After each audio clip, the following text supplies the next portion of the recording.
कराची की खातून कानून से मोहब्बत की मिसाल बन गई। मलीर जेल से फरार चोरी के मुलजिम बेटे को खुद जेल पहुंचा दिया।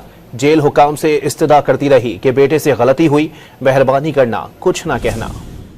मैं 3:30 बजे आया, मैं अभी 4 बजे फिर पहुंचा हूँ अपने बेटे को। इसको कुछ नहीं करना, ये मजबूर था, इसका सर में होश नहीं था, इसीलिए मेरे घर में आया। बोलता है अम्मा हम भाग गए। हमने फिर इसको ले आया, तुम लोगों के पास इसको रखो।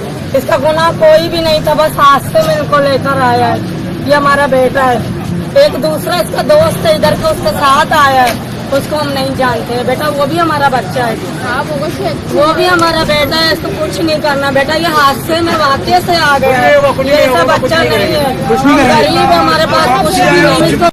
3:30 बजे आया, मैं अभी 4 बजे फिर पहुंचा हूँ अपने बेटे को। इसको कुछ नहीं करना, ये मजबूर था, इसका सर में होश नहीं था, इसीलिए मेरे घर में आया। बोलता है अम्मा हम भाग गए। हमने फिर इसको ले आया, तुम लोगों के पास इसको रखो। इसका गुनाह कोई भी नहीं था, बस हादसे में इनको लेकर आया है। ये हमारा बेटा है। एक दूसरा इसका दोस्त है इधर का, उसके साथ आया है, उसको हम नहीं जानते हैं। बेटा वो भी हमारा बच्चा है, वो भी हमारा बेटा है। इसको कुछ नहीं करना बेटा, ये हादसे में वाकई से आ गया है, ये ऐसा बच्चा नहीं है, गरीब है, हमारे पास कुछ भी नहीं।